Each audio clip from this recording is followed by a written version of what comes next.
오는 고난주간의 금요일이 되어서 예수님께서 십자가에 달리신 날이요, 우리가 예수님께서 십자가에 달리셔서 하신 7 말씀, 십자가의 7 말씀에서 가상 실언에 대해서 우리가 말씀을 살펴보고, 그 말씀을 통하여 오늘 다시금 예수님의 고난과 대속의 은혜를 깊이 깨달음으로 이번 주일에 맞는 그 부활의 은혜와 생명의 역사를 우리의 심령 가운데 넘치게 받고자 합니다.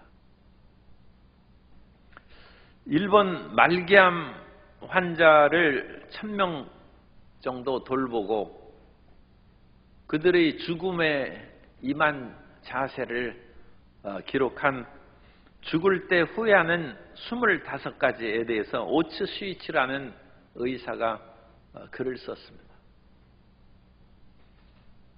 그래서 사람들의 그런 말과 여러 가지 후회하는 말들 또는 좋았다는 그런 말들을 정리해서 모은 것이 이제 25가지로 그렇게 모을 수가 있었습니다.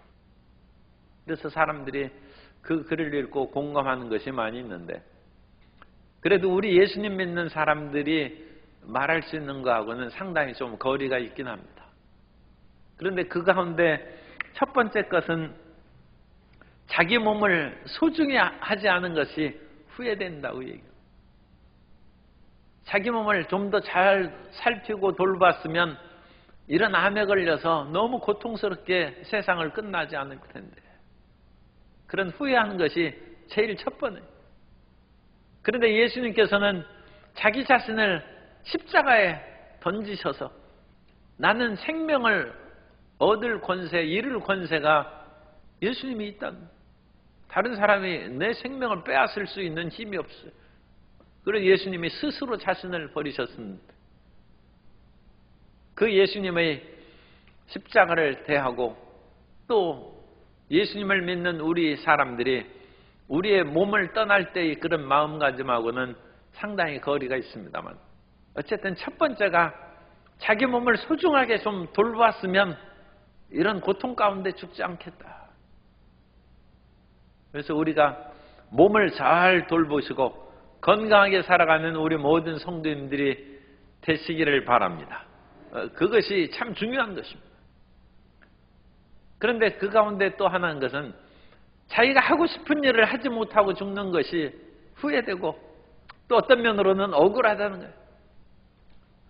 그런데 예수님께서는 십자가에 못 박히셔서 죽으심으로 예수님이 하고 싶은 일을, 예수님이 육신을 입고 이 땅에 오신 그 목적을 이루셨다는 거예요.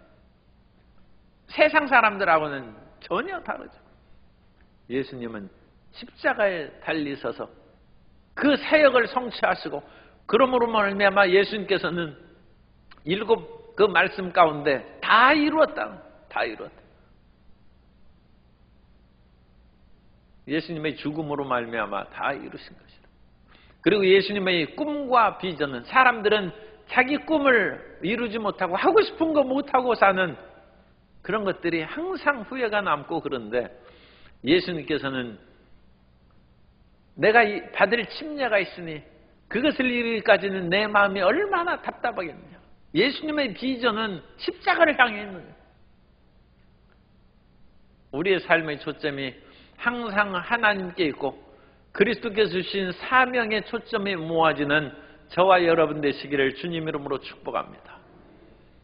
그래서 세상에서 말하는 십자가와 예수님께서 달리신 십자가는 많은 차이가 있습니다. 그래서 죽음 앞에서 우리가 어떤 마음가짐을 하고 어떤 자세로 살아야 될지 예수님의 마지막 7 말씀을 생각하면서 오늘 우리가 죽음의 그 모든 일도 잘 대비하고 우리 인생에는 후회가 없는 이 세상의 삶, 그래서 이 세상의 삶을 잘 정리하고 우리가 영원한 세상으로 들어가는 주의 자녀들이 되어야 될 줄로 믿습니다. 첫 번째 예수님께서 하신 말씀이 오늘 누가복음에서 읽은 말씀입니다. 그래서 아버지 저들을 사하여 주옵소서. 자기들이 하는 것을 알지 못함이니이다. 그래서 예수님께서는 십자가의 고통을 당하면서 첫 번째 하신 말씀이 용서의 말씀입니다.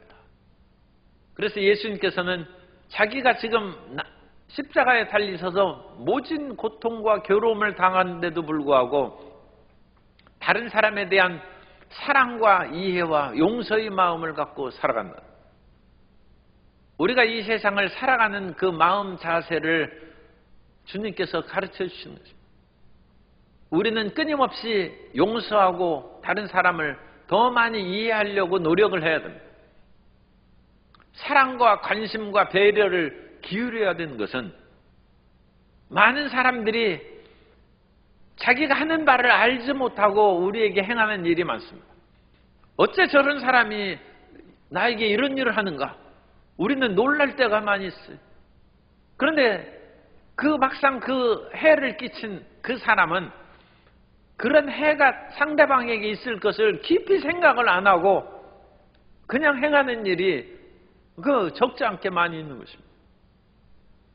그런데 예수님을 십자가에 못 박으면서도 로마 군인이나 유다 백성들은 자기들이 메시아를 죽인다는 사실을 전혀 이해하지 못하고 사람을 오늘날 우리 한국에서도 사형 선고를 받은 사람들이 많이 있습니다. 한 몇십 명 어쨌든 있는 것 같은데 사형 집행을 안 할 뿐이에요. 집행을 안 합니다. 그런데 왜 사형제도가 왜 있습니까? 악한 사람을 징벌함으로 말미암아 살아있는 사람들을 평안하게 하고 또 그들에게 일벌백계로 교훈을 준, 잘못하면 저렇게 인생을 비참하게 끝낼 수 있구나. 죄에 빠지지 말고 다른 사람을 해로운 일을 하지 말아야 되겠다. 그러므로 법이 있고 사형제도가 있는 것은 악한 사람을 징계하고 제거하는 건데 이 세상이 희한하게 의로운 사람을 죽이는 거예요. 점도 없고 흠도 없는 예수님을 십자가에 못 박으면서 오히려 사람들이 조롱하고 있어요. 그 험악한 세상. 말할 수 없는 분노가 생기죠. 아니 의로운 사람이 죽고 오히려 죄 지은 사람들이 그 의로운 사람이 죽는 것을 조롱하는 이 세상을 그대로 놔두겠습니까? 그런데 예수님이 저들이 하는 바를 알지 못함으로 용서해달라.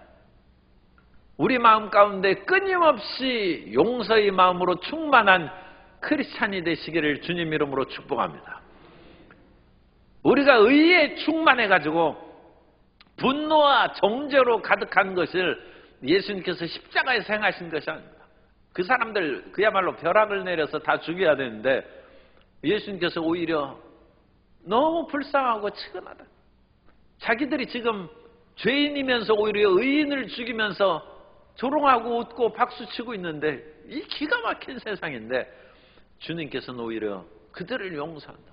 우리가 그와 같은 용서의 마음으로 살아가면 우리의 가정이, 우리의 직장과 사업장과 나라가 평안하게 될 줄 믿습니다. 심판은 하나님이 하십니다. 원수 갚는 것이 내게 있으니 내가 갚으리라. 하나님께서 그 모든 것을 낱낱이 기억하십니다. 우리가 죄 지은 것이 없어지지 않습니다. 그것을 다 기억하셔서 물론 회개하지 않은 상황을 말하는 것이고 우리가 예수 그리스도의 대속으로 죄사함을 받지 않으면 하나님께서 모든 죄악을 남김없이 갚으실 것입니다. 그러나 우리는 이 세상의 정말 억울한 일을 당해도 내 마음에 용서가 가득한지 아니면 내 마음에 분노와 심판의 마음이 가득한지 그것을 생각하는 이 고난의 순환의 금요일이 되시기를 바랍니다. 두 번째는 십자가의 강도에게 하신 말씀이 43절에 있죠. 두 번째 말씀입니다. 오늘 내가 나와 함께 낙원에 있으리라. 그래서 예수님의 좌편과 우편에 두 명의 강도가 달렸어요. 살인죄를 짓거나 아니면 밀란을 일으킴으로 말미암아 극형에 처하는 죄인입니다. 그런데 이 두 명의 강도의 태도가 다른 것이죠. 한 사람은 만일 당신이 메시아면 나를 여기에서 구원해달라는, 이 사람은 이 세상밖에 없어요. 적지 않은 사람들이 이 세상밖에 없어요. 생각하고 말하고 살아가고 있습니다. 그런데 참 희한하게 또 한편의 강도는 오늘 주님 나라에 가시거든 나를 기억하라고, 저 세상에 대한 삶에서, 이 사람은 지금 자기가 여기에서 구원받고 다시 내려와가지고 강도질을 하거나 아니면 새 삶을 살거나 하는 그 일에 관심 없어요. 참 강도인데도 불구하고 영원한 세상에 대한 믿음을 가진 사람. 오늘 우리 삶의 자세가 이 두 가지로 나누어질 수 있습니다. 우리가 현실을 망각하고 너무 무책임하게 살아서는 안 되죠. 그러나 너무 현실주의자가 많아요. 오늘날 이 세상은 그야말로 눈앞에 있는 쾌락과 눈앞에 있는 금덩이에만 마음을 쏟고 하늘에 있는 보화에 대해서는 생각을 하지 않는 유혹의 시대, 험악한 시대에 살고 있다는 것을 우리가 알아야 됩니다. 초대교회에서는 이 세상을 초기와 같이 버리고 귀족의 자리를 버리고 직장을 버리고 저희가 환난과 핍박을 받으면서도 기꺼이 순교의 길을 간 것은 영원한 나라를 믿었기 때문이라고 말씀합니다. 초대교회하고 오늘날 교회가 너무 다른 까닭은 오늘날 교회 다니는 많은 사람들이 현실의 평안과 현실의 치료와 현실의 부귀영화를 위하여 교회를 다니고, 초대교회의 사람들은 우리는 하나님의 나라의 영원한 삶을 위하여 살아간다, 그 믿음으로 살아가서 세상의 핍박과 환난을 조금도 두려워하지 아니하고 예수님 믿는 사람답게 살아가다가 순교했다는 것입니다. 그런데 이 두 강도가 전혀 다른 태도를 가져. 당신이 메시아면 당신이 그리스도가 아니냐, 너와 우리를 구원하라. 여기서 구원하라는 것은 십자가에서 예수님도 내려오시고 자기도 내려달라는 거예요. 자기 죄는 생각지도 안 하고 영원한 나라는 생각한, 지금 나 살려달라는 거예요. 지금 안 살려주면 당신은 그리스도라고 나는 못 믿는다는 것입니다. 그런데 다른 강도는 우리가 행한 일에 보응받아서 우리는 죽는 것이다. 그러나 이 죽음으로 우리가 끝나는 것이 아니라 예수여 당신의 나라에 임하실 때 나를 기억하소서. 이 강도가 내세를 믿는 거예요. 영원한 하나님 나라를 믿는 거예요. 그래서 우리는 십자가의 우편 강도라고 하죠. 왜냐하면 하나님의 권능의 오른손이니까 왼쪽은, 그리고 양은 오른편에 염소는 왼편에 두는 그런 심판의 말씀도 있으니까 왼쪽은 그와 같이 하나님의 택함과 구원을 받지 않은 것으로 성경을 통해서도 그와 같이 알 수 있습니다. 그래서 예수님의 우편 강도가 이와 같이 회개하고 낙원에 들어가고, 좌편 강도는 끝까지, 또 좌파라고 얘기하면 오해. 어쨌든 이 좌편 강도는 그런 식으로 끝까지 영원한 생명이나 그런 것을 믿지 않아요. 이 낙원이라는 것은 죽으면 들어가는 그런 스올에 있어서 스올의 선한 사람들이 사는 지역을 낙원이라고 합니다. 그래서 예수님께서 이 낙원을 천국으로 부활하실 때 옮기신 것으로 우리 복음주의적인 그런 교회에서는 그렇게 믿고 있습니다. 그러므로 오늘날은 우리가 이제 예수님을 믿으면 곧바로 천국에 가는 것입니다. 거기에서 이제 부활 영생을 몸으로 덧입는 그것이 부활입니다. 몸이 다시 살아나는 것이죠. 그것이 완전한 그런 구원의 단계에 들어가도록 기다리는 것입니다. 그래서 이 예수님을 믿고 회개함으로 영원한 나라를 생각합니다. 우리는 영원한 나라에서 과연 칭찬받을 것인지 하루에도 그것을 몇 번은 생각해야 돼요. 눈앞에 있는 것만 생각하지 말고 예수님은 하늘나라를 바라보고 공생의 모든 인생을 살아가셨어요. 그런데 우리는 눈앞에 있것만 매일 생각하고 그것에만 매어달리니까 신령하지를 않아요. 그야말로 우리는 신령한 자가 돼. 푸뉴마티코스. 영을 쫓아 살아가는 사람이 돼야지, 우리가 육을 쫓아가는 그런 사람이거나 육신의 그런 푸시키코스라고 해서 인간의 그런 영혼으로 살아가는 그런 존재로 전락해서는 안 됩니다. 세 번째는 예수님께서 이와 같이 천국에 가시고 영원한 나라에 돌아가시는 그런 마지막 단계에 있으면서 세상아 잘 있거라 나는 가노라. 옛날에 찬송을 많이 했죠. 7년 만난 오기 전에 나는 가노라 하면서 빠이빠이 하고, 우리는 찬송 부를 때 또 빠이빠이도 하고 그랬어요. 그런데 예수님은 지금 현실에 머무른 사람들에 대한 관심과 배려를 예수님께서 없애지 않으셨습니다. 그래서 세 번째 말씀은 어머니에게 하신 말씀입니다. 요한복음 19장 26절 이하에 있는 그런 말씀인데, 요한복음 19장 26절 이하에 예수께서 자기 어머니와 사랑하시는 제자가 곁에 서 있는 것을 보시고 자기 어머니께 말씀하시되 여자여 보소서 아들이니이다 하시고, 또 그 제자에게 이르시되 보라 내 어머니라 하신대 그때부터 그 제자가 자기 집에 모시니라. 예수님께서는 마지막 십자가의 고통을 당하면서도 사랑하는 그 어머니를 부르십니다. 우리는 아무리 고통당하고 괴로운 그런 순간에서도 사랑한 사람에게 따뜻한 말하는 것을 잊지 말아야 됩니다. 우리는 아무리 어렵고 힘들어도 그렇게 우리를 돌보고 간호하는 사랑하는 사람들에게 모진 마음을 갖고 대해서는 안 됩니다.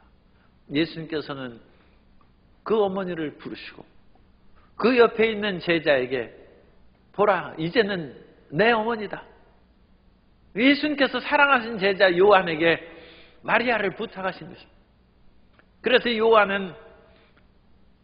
요한이 어머니 마리아를 모셨기 때문에 사도 요한이 순교를 안 해요. 다른 제자들은 다 12제자 중에서 다 순교했어요. 그런데 요한은 순교하지 않냐고 저 에베소에 가서 그 어머니 마리아를 모시고 거기서 살았어요.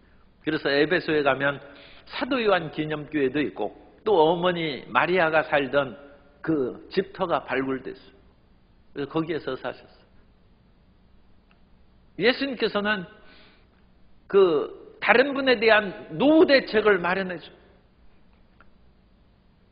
후회되는 25가지 중에서 몇 번째 또 드는 것이 유산을 정리하지 않은 것이 후회된다는 거예요.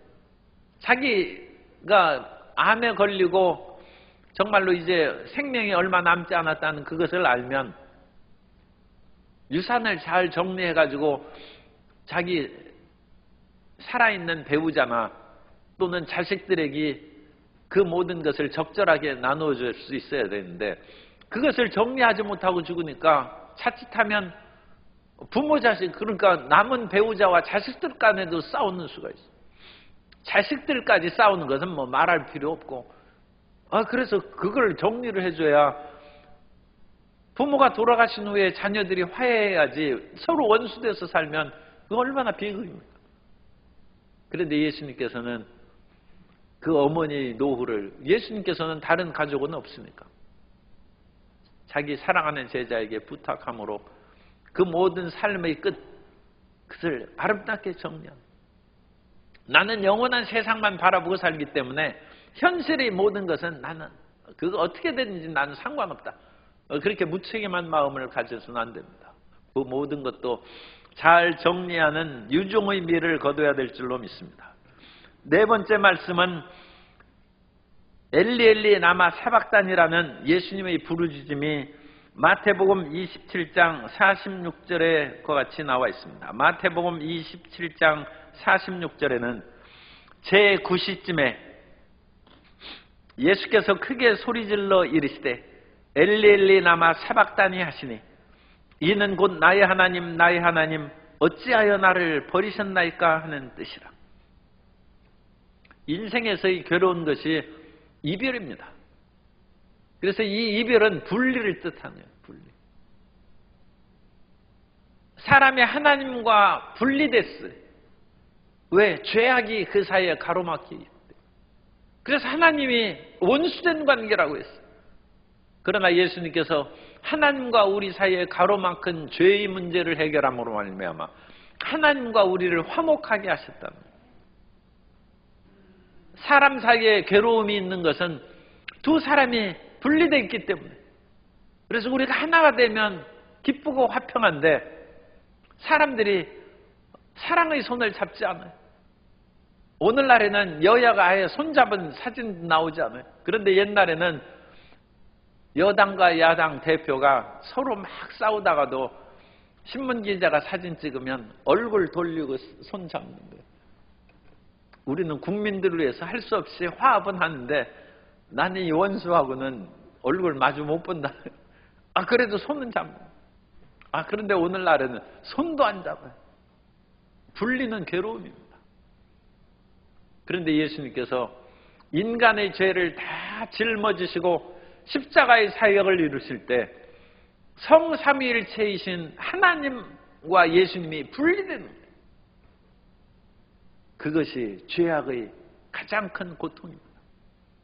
하나님과 생명의 하나님과 분리된 우리가 심판받는 거예요. 우리라고 하면 안 되죠. 하나님과 죄지어서 분리된 그 사람들이 불못에 분리된 거예요. 불못에 떨어진 거예요. 영원한 생명은 하나님 아버지와 그의 아들, 그의 보내신 예수 그리스도를 아는 것이 영생이라고 해요. 하나님과 알므로써 합일이 되는 거예요. 그것이 영생이랍니다. 그러므로 예수님을 믿는다고 하면서 예수님의 뜻하고 예수님의 말씀하고 어긋나게 사는 것은 분리된 거예요. 하나님 제대로 믿는 것이 아닙니다. 그 말씀에 합하고 그 뜻을 순복하기에 합하고 가정에서도 부부가 그 마음을 합하고 뜻을 합하고 교회에서도 마음을 합하고 뜻을 합하여 힘을 모아서 전진해 나아가는 것, 그것이 능력입니다.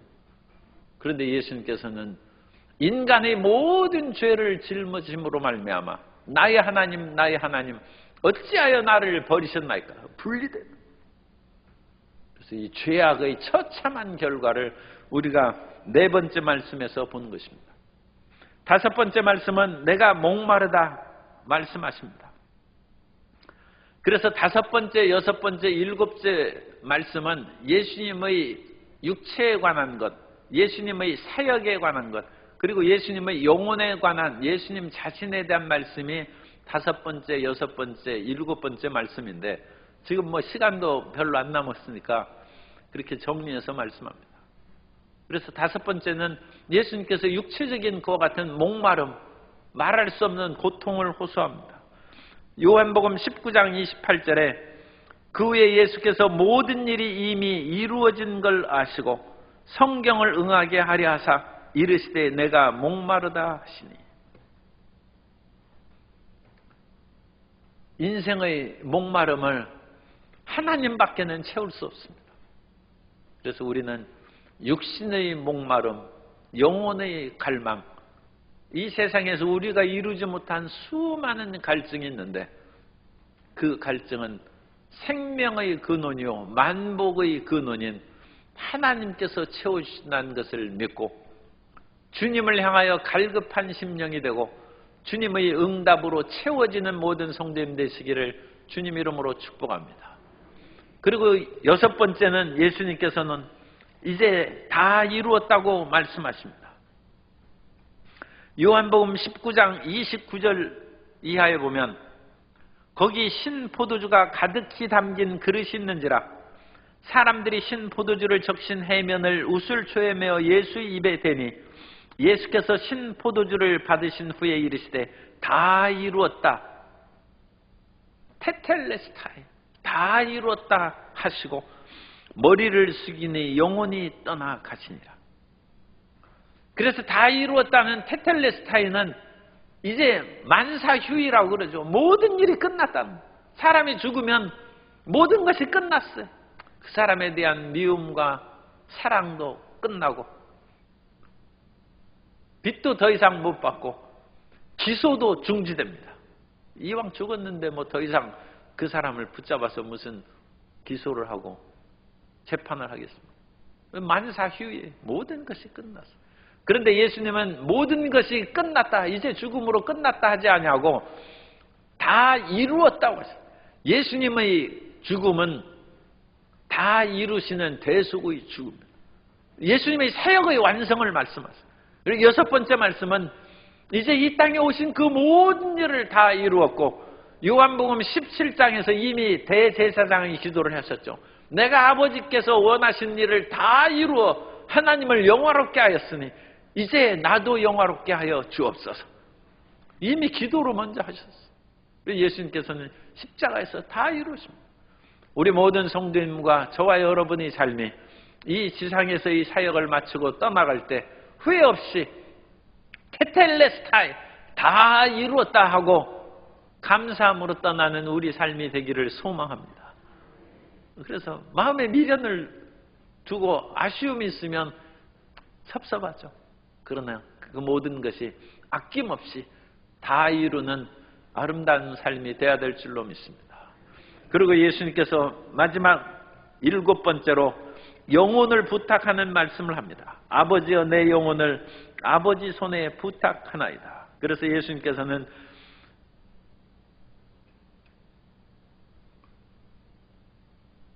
누가복음 23장 46절에 예수께서 큰 소리로 불러 이르시되 아버지, 내 영혼을 아버지 손에 부탁하나이다 하고 이 말씀을 하신 후 숨지시니라. 예수님은 완전히 죽으셨어요. 그런데 예수님께서는 네 번째 말씀하실 때 나의 하나님, 나의 하나님, 하나님을 아버지라고 부르시지 않고 죄인으로서 분리될 때 하나님이라고 불렀어요.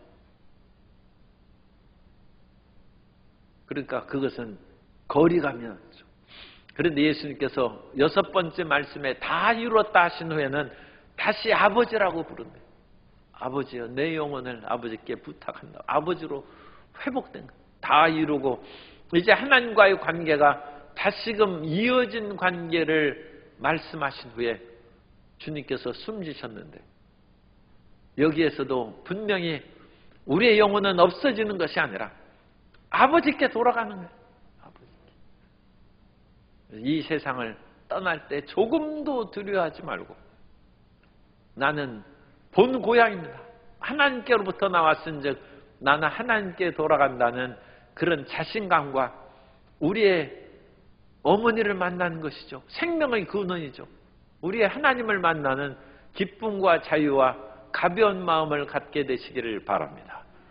예수님께서 7가지 십자가상에서 이 말씀, 가상칠연의 말씀을 통하여 우리가 보다 더 이 현실에 대한 책임성 있는 삶과 올바른 마무리를 해야 될 뿐만 아니라 이 세상이 끝날 때에도 결코 낙심하고 두려워할 까닭이 없이 영원한 세상이 있다는 믿음으로 항상 힘있고 강하고 꿈과 기대가 넘치는 삶을 살게 되시기를 예수님 이름으로 축원합니다.